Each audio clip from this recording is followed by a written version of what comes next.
forgot along the way. And today's story is number 39, and you can see it on the screen. The destructive power of speech.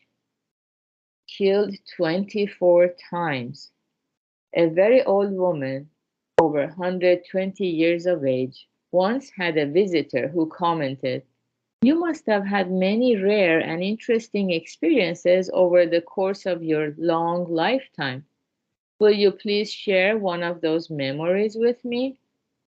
"I'm sure lots of things did happen, but my memory isn't what it used to be. I'm afraid I have forgotten them all," replied the old woman, shaking her head.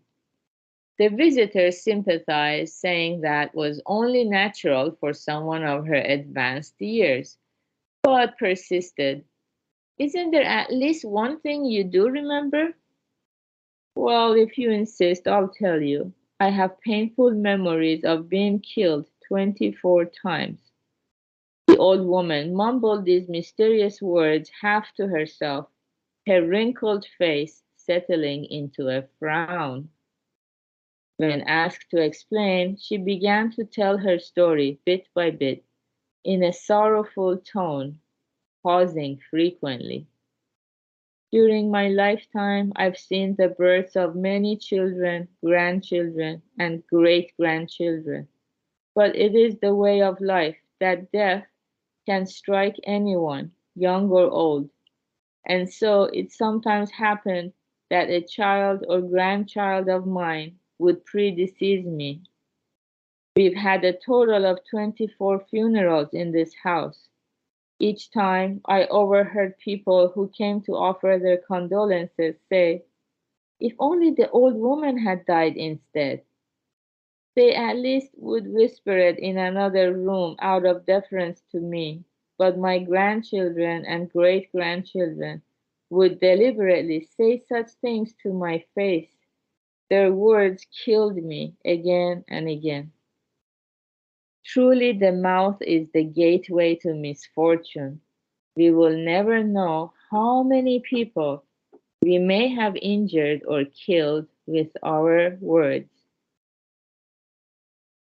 Okay, very good.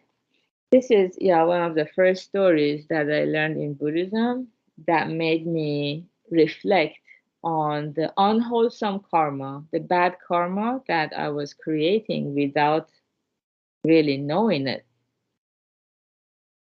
And yeah, because, especially the power of speech, the karma we create through our speech, um, it brings us the results. However, it has very destructive power on other people.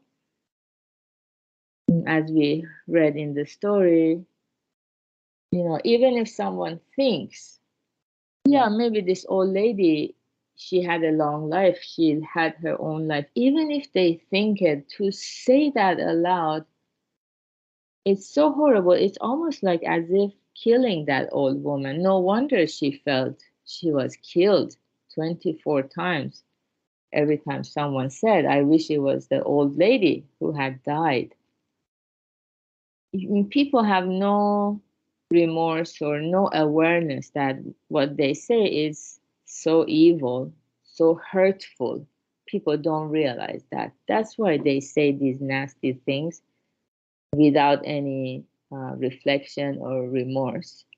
And they don't even stop it. Like today's phrase a day, they keep stumbling again and again over the same stone. So their whole life becomes accumulation of this unwholesome karma, which brings them a lot of suffering. So as we learn the Dharma, we become powerful.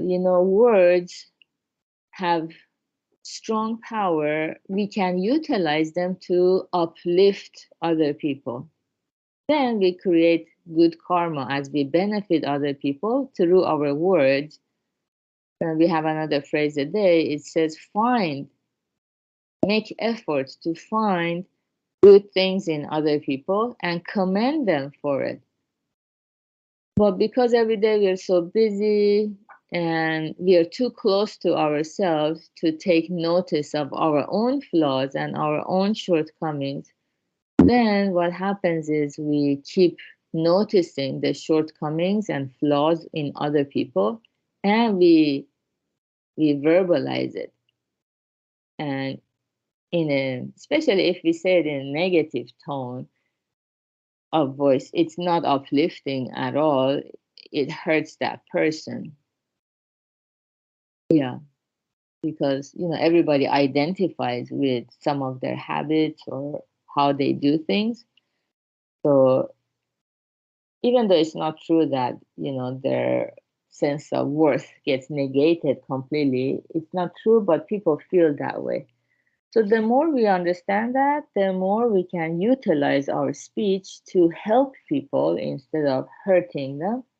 And Buddha says silence is much better than speaking um, if we don't improve the silence by uplifting people, by benefiting other people, and bringing joy to other people. So we can always be mindful of that. And as we become mindful of our speech, we ourselves are going towards true happiness because we stop or minimize creating all these unwholesome karma. Yeah, so good job everyone for being here, practicing together, definitely reciting these words of the Buddha. Master Shinan, the teachings are purifying the karma of our mind and speech. So good job. And today is Thursday. Um, yeah, so let's check the meetup page for the events. Have a wonderful Thursday. Bye. Thank you. Thank you, Gary.